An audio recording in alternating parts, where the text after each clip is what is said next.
ಹಾರ್ಮುಜ್ ಜಲಸಂಧಿ ಮೇಲೆ ಯುಎಸ್ ಹಿಡಿತ, ನೌಕಾಬಲದಿಂದ ನಾಕಾಬಂದಿ ಹಾಕಿದ ಅಮೆರಿಕ. ಹಾರ್ಮುಜ್ ಸುತ್ತಲೂ 15ಕ್ಕೂ ಹೆಚ್ಚು ಯುದ್ಧ ನೌಕೆ. ಪಾಕಿಸ್ತಾನದಲ್ಲಿ ಮೊದಲ ಸಂಧಾನ ಸಭೆ ವಿಫಲವಾದ ಬೆನ್ನಲ್ಲೇ ಅಮೆರಿಕ ತೊಡೆತಟ್ಟುವ ವರ್ತನೆ ತೋರಿದೆ. ಇರಾನ್ ಕಂಟ್ರೋಲ್ನಲ್ಲಿದ್ದ ಹಾರ್ಮುಜ್ ಸುತ್ತಲೂ ನಾಕಾಬಂದಿ ಹಾಕಿ ನಿಯಂತ್ರಣ ಸಾಧಿಸೋಕೆ ಹೊರಟಿದೆ. ಈಗಾಗಲೇ ಹಾರ್ಮುಜ್ ಜಲಸಂಧಿಯಲ್ಲಿ ಅಮೆರಿಕ ತನ್ನ ನೌಕಾದಳದಿಂದ ನಾಕಾಬಂದಿ ಹಾಕಿದೆ. ನಿನ್ನೆ 7:30ರಿಂದ ಹಾರ್ಮುಜ್ ಜಲಸಂಧಿಯನ್ನು ಅಮೆರಿಕ ತನ್ನ ನಿಯಂತ್ರಣಕ್ಕೆ ತೆಗೆದುಕೊಂಡಿದೆ. ಹಾರ್ಮುಜ್ ಸುತ್ತಲೂ 15ಕ್ಕೂ ಹೆಚ್ಚು ಯುದ್ಧ ನೌಕೆಗಳನ್ನು ನಿಯೋಜಿಸಿದೆ. ಟ್ರಿಪೋಲಿ LHA-7 ನೌಕೆ ಇಲ್ಲಿ ಪ್ರಮುಖ ಪಾತ್ರವನ್ನು ವಹಿಸಲಿದೆ. ಇದರಲ್ಲಿ F-35B lightning II fighter jet, MV-22 Osprey aircraft ನಿಯೋಜನೆ ಮಾಡಲಾಗಿದೆ. ಒಟ್ಟು 15 ಯುದ್ಧ ನೌಕೆಗಳಿಂದ ಹಾರ್ಮುಜ್ಗೆ ದಿಗ್ಬಂಧನ ಹಾಕಿದೆ. ಹಾರ್ಮುಜ್ ಜಲಸಂಧಿ ಕಬ್ಜಾಗೆ ಅಮೆರಿಕ ಬೇಲಿ ಹಾಕಿದ್ದಾಗಿದೆ. ಹಾರ್ಮುಜ್ ಬಳಿ ಯಾರೇ ಬಂದರೂ ಅವರ ಕತೆ ಮುಗಿಸಿ ಬಿಡ್ತೀವಿ. ಅಮೆರಿಕ ಹಾಕಿದ ದಿಗ್ಬಂಧನವನ್ನ ಮುರಿಯುವ ಯಾವ ಪ್ರಯತ್ನ ಕೂಡ ಬೇಡ ಅಂತ ಟ್ರಂಪ್ ವಾರ್ನಿಂಗ್ ಕೊಟ್ಟಿದ್ದಾರೆ. ಒಂದು ವೇಳೆ ತಡೆಯೋಕೆ ಬಂದ್ರೆ ಆ ಹಡಗನ್ನ ಉಡಾಯಿಸಲಾಗುತ್ತೆ ಅಂತ ಇರಾನ್ಗೆ ಅಮೆರಿಕ ಅಧ್ಯಕ್ಷ ಡೊನಾಲ್ಡ್ ಟ್ರಂಪ್ ಎಚ್ಚರಿಸಿದ್ದಾರೆ. ಅಮೆರಿಕದಿಂದ ಹಾರ್ಮುಜ್ ಜಲಸಂಧಿ ಬಂದಾಗಿರುವ ಕಾರಣ ಈಗ ಮತ್ತೆ ಜಾಗತಿಕ ಆತಂಕ ಸೃಷ್ಟಿಯಾಗಿದೆ. ಟ್ರಂಪ್ ವಾರ್ನಿಂಗ್ ಬೆನ್ನಲ್ಲೇ ಅಮೆರಿಕಾಗೆ ಇರಾನ್ ಕೂಡ ಎಚ್ಚರಿಕೆ ಸಂದೇಶ ರವಾನಿಸಿದೆ. ಇರಾನ್ನ ಸೇನಾ ಸಾಮರ್ಥ್ಯ ಪ್ರಬಲವಾಗಿದೆ. ಇನ್ನೂ ಪ್ರಯೋಗ ಮಾಡದ ಶಸ್ತ್ರಾಸ್ತ್ರಗಳು ನಮ್ಮ ಬಳಿ ಇದೆ. ನಾವು ಹೊಸ ಮಾರ್ಗವನ್ನ ಹುಡುಕ್ತಾ ಇದ್ದೀವಿ ಅಂತ ಪ್ರತ್ಯುತ್ತರ ಕೊಟ್ಟಿದೆ. ಮಧ್ಯಪ್ರಾಚ್ಯದಲ್ಲಿ ನಡೀತಿರುವಂತಹ ಸಂಘರ್ಷ ಮತ್ತೊಮ್ಮೆ ತಾರಕಕ್ಕೇರುವಂತಹ ಎಲ್ಲಾ ಲಕ್ಷಣಗಳು ಕೂಡ ಕಂಡು ಬರ್ತಾ ಇದೆ. ಮೊದಲ ಹಂತದ ಮಾತುಕತೆ ವಿಫಲ ಆದ ಬೆನ್ನಲ್ಲೇ ಅಮೆರಿಕ ಈಗ ಹಾರ್ಮುಜ್ ಜಲಸಂಧಿಯ ಮೇಲೆ ನಿಯಂತ್ರಣವನ್ನು ಸಾಧಿಸುವಂತಹ ಪ್ರಯತ್ನವನ್ನ ಮಾಡ್ತಾ ಇದೆ. ಇದಕ್ಕಾಗಿ ಈಗಾಗಲೇ ನೌಕಾ ದಿಗ್ಬಂಧನವನ್ನು ಕೂಡ ವಿಧಿಸಿರುವಂಥದ್ದು. ಇರಾನ್ಗೆ ಬರುವ ಮತ್ತೆ ಅಲ್ಲಿಂದ ತೆರಳುವಂತಹ ಹಡಗುಗಳ ಮೇಲೆ ದಾಳಿಯನ್ನ ಮಾಡುವಂತಹ ಎಚ್ಚರಿಕೆಯನ್ನು ಕೂಡ ಈಗ ಅಮೆರಿಕ ಕೊಡ್ತಾ ಇರುವಂಥದ್ದು. ಒಂದು ಕಡೆಗೆ ಅಮೆರಿಕ ಇರಾನ್ನ ಆರ್ಥಿಕತೆಗೆ ಅತಿ ದೊಡ್ಡ ಪೆಟ್ಟನ್ನು ಕೊಡಬೇಕು, ಮತ್ತೆ ಇರಾನ್ಗೆ ಸಪ್ಲೈ ಆಗುವಂತಹ ಮೂಲ ಸೌಕರ್ಯಗಳು ಅಥವಾ ಅಗತ್ಯ ವಸ್ತುಗಳ ಸರಬರಾಜನ್ನು ತಡಿಬೇಕು ಅನ್ನುವಂತಹ ಲೆಕ್ಕಾಚಾರವನ್ನು ಇಟ್ಕೊಂಡಿದೆ. ಹೀಗಾಗಿ ಯಾವುದೇ ದೇಶದ ಹಡಗು ಇರಾನ್ಗೆ ಭೇಟಿ ಕೊಡುವಂಥದ್ದು ಅಥವಾ ಅಲ್ಲಿಂದ ಬೇರೆ ಕಡೆಗೆ ಹೋಗುವಂಥದ್ದಿದ್ರೆ ಅವುಗಳ ಮೇಲೆ ದಾಳಿಯನ್ನ ಮಾಡ್ತೀವಿ, ಹೀಗಾಗಿ ಈ ಪ್ರದೇಶದಲ್ಲಿ ಸಂಚಾರ ಸೂಕ್ತ ಅಲ್ಲ ಅನ್ನುವಂಥ ನಿಟ್ಟಿನಲ್ಲಿ ನೇರವಾದಂಥ ಎಚ್ಚರಿಕೆಯನ್ನು ಕೊಟ್ಟಿದೆ. ಇದಕ್ಕೆ ಇರಾನ್ ಕೂಡ ಸುಮ್ಮನೆ ಕೂತಿಲ್ಲ, ಅದಕ್ಕೆ ಪ್ರತಿ ದಾಳಿಯ ಎಚ್ಚರಿಕೆಯನ್ನು ಕೂಡ ಕೊಡ್ತಾ ಇರುವಂಥದ್ದು. ಈಗಾಗಲೇ ಸಮುದ್ರ ಬಾಂಬ್ಗಳನ್ನು ನಿಯೋಜಿಸಿರುವಂತಹ ಇರಾನ್ ದಾಳಿಯ ಪ್ರತಿಕ್ರಿಯೆಯನ್ನು ಕೊಡ್ತಾ ಇರುವಂಥದ್ದು ಮತ್ತೆ ಅಮೆರಿಕದ ಯುದ್ಧ ನೌಕೆಗಳನ್ನು ಹೊಡೆದುರುಳಿಸುವ ಎಚ್ಚರಿಕೆಯನ್ನ ಕೊಡ್ತಾ ಇದೆ. ಹೀಗಾಗಿ ಹಾರ್ಮುಜ್ ಜಲಸಂಧಿಯಲ್ಲಿ ಅತ್ಯಂತ ಉದ್ವಿಗ್ನ ಪರಿಸ್ಥಿತಿ ಈಗ ಸದ್ಯಕ್ಕೆ ನಿರ್ಮಾಣ ಆಗಿದೆ. ಹಾರ್ಮುಜ್ ಮೇಲೆ ಯುಎಸ್ ನಿಯಂತ್ರಣ, ಚೀನಾದ 2 ತೈಲ ಹಡಗು ಯೂಟರ್ನ್, ಡೊನಾಲ್ಡ್ ಟ್ರಂಪ್ ನಡೆಗೆ ಚೀನಾ ವಾರ್ನ್.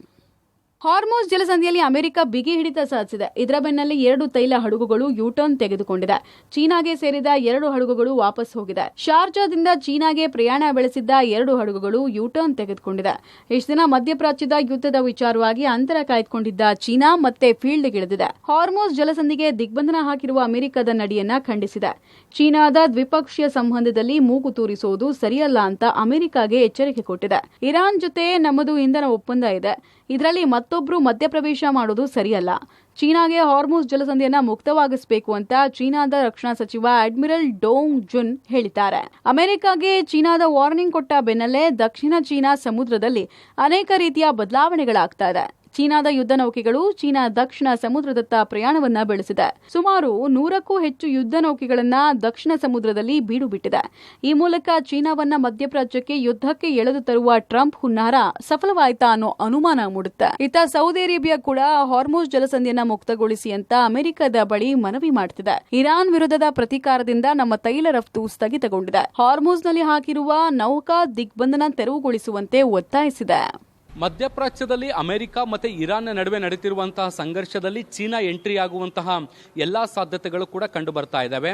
ಮಧ್ಯಪ್ರಾಚ್ಯದ ಹಾರ್ಮುಜ್ ಜಲಸಂಧಿಯ ಪ್ರದೇಶದಲ್ಲಿ ಅಮೆರಿಕ ನೌಕಾ ದಿಗ್ಬಂಧನವನ್ನು ಹಾಕಿದ ಬೆನ್ನಲ್ಲೇ ಚೀನಾದ ಸಮುದ್ರ ಪ್ರದೇಶದಲ್ಲೂ ಕೂಡ ಚೀನಾದ ನೌಕಾ ಸೇನೆ ಸಾಕಷ್ಟು ಆಕ್ಟಿವಿಟೀಸ್ಗಳನ್ನು ಮಾಡ್ತಾ ಇದೆ. ಮುಖ್ಯವಾಗಿ 100ಕ್ಕಿಂತ ಹೆಚ್ಚು ಯುದ್ಧ ನೌಕೆಗಳು ದಕ್ಷಿಣ ಚೀನಾದತ್ತ ಬರ್ತಾ ಇದ್ದಾವೆ ಅನ್ನುವಂಥ ಮಾಹಿತಿಗಳು ಕೂಡ ಬರ್ತಾ ಇದ್ದಾವೆ. ಮುಂದೆ ಇವು ಮಧ್ಯಪ್ರಾಚ್ಯದತ್ತ ಪ್ರಯಾಣವನ್ನು ಕೂಡ ಬಳಸಬಹುದು ಅನ್ನುವಂತಹ ಲೆಕ್ಕಾಚಾರಗಳು ಕೂಡ ಈಗ ಹಾಕೊಳ್ಳಾಗ್ತಾ ಇರುವಂಥದ್ದು. ಈ ಮೂಲಕ ಅಮೆರಿಕ ಈ ಒಂದು ಯುದ್ಧದಲ್ಲಿ ಚೀನಾದ ಎಳೆ ತರುವಂತಹ ಪ್ರಯತ್ನ ಏನಿತ್ತು ಅದು ಬಹುತೇಕ ಯಶಸ್ವಿ ಆಗಿದೆ ಅಂತ ಹೇಳಲಾಗ್ತಾ ಇರುವಂಥದ್ದು. ಒಂದು ವೇಳೆ ಈ ಒಂದು ಯುದ್ಧದಲ್ಲಿ ಚೀನಾ ಎಂಟ್ರಿ ಆದರೆ ಅದು ಮತ್ತೊಂದು ದೊಡ್ಡ ಸಂಘರ್ಷಕ್ಕೆ ವೇದಿಕೆಯಾಗುವಂತ ಸಾಧ್ಯತೆಗಳಿದೆ. ಹಾರ್ಮುಜ್ನಲ್ಲಿ 15 ಹಡಗುಗಳು ಲಾಕ್, ಅಮೆರಿಕ ನಡೆಯಿಂದ ಭಾರತದ ಮೇಲೆ ಎಫೆಕ್ಟ್. ಅಮೆರಿಕದಿಂದ ಹಾರ್ಮುಜ್ ಜಲಸಂಧಿಗೆ ನೌಕಾ ಬೇಲಿ ಹಾಕಿದ್ರಿಂದ ಯಾವುದೇ ಹಡಗುಗಳು ಸಂಚರಿಸ್ತಾ ಇಲ್ಲ. ಹೀಗಾಗಿ ಭಾರತದ ಒಟ್ಟು 15 ಹಡಗುಗಳು ಪರ್ಷಿಯನ್ ಗಲ್ಫ್, ಹಾರ್ಮುಜ್ನಲ್ಲಿ ಲಾಕ್ ಆಗಿದೆ. ಈ ಮಧ್ಯೆ ಜಗವಿಕ್ರಮ್ ಎಂಬ ಹಡಗು ಸುಮಾರು 20,400 ಮೆಟ್ರಿಕ್ ಟನ್ನಷ್ಟು ಎಲ್ಪಿಜಿ ಹೊತ್ಕೊಂಡು ಭಾರತಕ್ಕೆ ಬರಲಿದೆ. ಗುಜರಾತ್ನ ಕಾಂಡ್ಲಾ ಬಂದರಿಗೆ ಜಗವಿಕ್ರಮ್ ಹಡಗು ಬರಲಿದೆ. ಇತ್ತ ಭಾರತಕ್ಕೆ ಮತ್ತೆ ಇಂಧನ ಸಂಕಷ್ಟ ಶುರುವಾಗುವ ಆತಂಕ ಇದೆ. ಯಾಕಂದ್ರೆ ಭಾರತಕ್ಕೆ 80% ಕಚ್ಚಾ ತೈಲ ಹಾರ್ಮುಜ್ ಜಲಮಾರ್ಗದಿಂದಲೇ ಬರುತ್ತೆ. ಹಾರ್ಮುಜ್ ಜಲಸಂಧಿ ಭಾರತದ ಆಮದು ಮತ್ತು ರಫ್ತಿನ ಮೇಲೆ ಪ್ರಮುಖ ದಾರಿಯಾಗಿದೆ. ಹೀಗಾಗಿ ಭಾರತ ಕೂಡ ಪರ್ಯಾಯ ವ್ಯವಸ್ಥೆ ಮಾಡಿಕೊಳ್ತಾ ಇದೆ. ರಷ್ಯಾ, ಅಮೆರಿಕ ಮತ್ತು ಆಫ್ರಿಕನ್ ದೇಶಗಳಿಂದ ತೈಲ ಆಮದು ಮಾಡಿಕೊಳ್ಳುವ ಸಾಧ್ಯತೆ ಇದೆ. ಇಸ್ಲಾಮಾಬಾದ್ನಲ್ಲಿ ಮುರಿದು ಬಿದ್ದ ಸಂಧಾನ, ಮುಂದಿನ ವಾರದಲ್ಲಿ ಮತ್ತೊಂದು ಮೀಟಿಂಗ್. ಇಸ್ಲಾಮಾಬಾದ್ನಲ್ಲಿ ನಡೆದ ಶಾಂತಿ ಮಾತುಕತೆ ಮುರಿದು ಬಿದ್ದಿದೆ. ಬರಿಗೈಯಲ್ಲಿ ವಾಪಸ್ ಬಂದಿದ್ದ ಅಮೆರಿಕದ ಉಪಾಧ್ಯಕ್ಷ JD ವ್ಯಾನ್ಸ್ ಈಗ ಇರಾನ್ಗೆ ಮತ್ತೊಮ್ಮೆ ಎಚ್ಚರಿಕೆ ಕೊಟ್ಟಿದ್ದಾರೆ. ನಾವು ಇರಾನ್ ಅನ್ನ ಇತರೆ ದೇಶಗಳಂತೆ ಸಾಮಾನ್ಯ ದೇಶವನ್ನಾಗಿ ನೋಡೋಕೆ ಸಜ್ಜಾಗಿದ್ದೇವೆ, ಆದ್ರೆ ಅದು ಪರಮಾಣು ಅಸ್ತ್ರವನ್ನ ಹೊಂದುವ ಉದ್ದೇಶದಿಂದ ಹೊರಬರಬೇಕು. US ಬಳಿ 5,000ಕ್ಕೂ ಹೆಚ್ಚು ಪರಮಾಣು ಅಸ್ತ್ರ ಇದೆ ಎಂಬುದನ್ನ ಮರಿಬಾರದು ಅಂತ ಎಚ್ಚರಿಕೆ ಕೊಟ್ಟಿದ್ದಾರೆ. ಇನ್ನೊಂದು ಕಡೆ ಅಮೆರಿಕ ಮತ್ತು ಇರಾನ್ ನಡುವೆ ಮತ್ತೊಂದು ಸುತ್ತಿನ ಮಾತುಕತೆಗೆ ಮುಹೂರ್ತ ಫಿಕ್ಸ್ ಆಗಿದೆ. ಇರಾನ್ ಹಾಗೂ ಅಮೆರಿಕದ ನಡುವೆ 2ನೇ ಸುತ್ತಿನ ಮಾತುಕತೆ ನಡೆಯಲಿದೆ ಅಂತ ಪಾಕಿಸ್ತಾನದ ರಕ್ಷಣಾ ಸಚಿವ ಖ್ವಾಜಾ ಆಸಿಫ್ ಹೇಳಿದ್ದಾರೆ.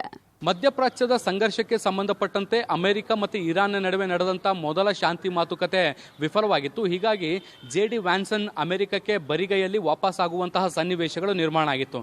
ಇದರ ಬೆನ್ನಲ್ಲೇ ಇರಾನ್ಗೆ JD ವ್ಯಾನ್ಸನ್ ಒಂದು ಎಚ್ಚರಿಕೆಯನ್ನು ರವಾನೆ ಮಾಡಿರುವಂಥದ್ದು. ಪರಮಾಣು ಹೊಂದುವಂತಹ ಒಂದು ಷರತ್ತನ್ನು ಕೈ ಬಿಟ್ಟರೆ ನಾವು ಇತರ ದೇಶಗಳಂತೆ ಇರಾನ್ ಅನ್ನು ಕೂಡ ಪರಿಗಣಿಸ್ತೀವಿ. ಇದರ ಜೊತೆಗೆ ಇದಕ್ಕೆ ಒಪ್ಪದೇ ಇದ್ರೆ ಅಮೆರಿಕದ ಬಳಿ 5,000ಕ್ಕಿಂತ ಹೆಚ್ಚು ಅಣ್ವಸ್ತ್ರಗಳಿದಾವೆ ಅನ್ನುವಂಥದ್ದನ್ನ ಮರಿಬಾರದು ಅನ್ನುವಂತಹ ನೇರವಾದ ಎಚ್ಚರಿಕೆಯನ್ನು ಕೊಟ್ಟಿದ್ದಾರೆ. ಈ ನಡುವೆ ಮತ್ತೊಂದು ಸುತ್ತಿನಲ್ಲಿ ಅಮೆರಿಕ ಮತ್ತು ಇರಾನ್ ನಡುವೆ ಸಭೆ ನಡೀಬಹುದು. ಶಾಂತಿ ಮಾತುಕತೆಯ ಮೂಲಕ ಈ ಒಂದು ಸಂಘರ್ಷವನ್ನು ಇತ್ಯರ್ಥ ಮಾಡುವಂತ ಪ್ರಯತ್ನಗಳಾಗಬಹುದು ಅನ್ನುವಂಥ ಚರ್ಚೆಗಳು ಕೂಡ ಶುರುವಾಗಿದ್ದಾವೆ. ಒಂದು ಕಡೆ ಸಂಧಾನ ಸಭೆಗೆ ಮಾತುಕತೆ ನಡೀತಾ ಇದ್ರೆ ಲೆಬನಾನ್ ಮೇಲೆ ಇಸ್ರೇಲ್ ದಾಳಿ ಮುಂದುವರೆದಿದೆ. ಇದಕ್ಕೆ ಮುಂದುವರಿಯೋಕೆ ವಾಷಿಂಗ್ಟನ್ನಲ್ಲಿ ಮಾತುಕತೆಗೆ ವೇದಿಕೆ ಸಜ್ಜಾಗಿದೆ.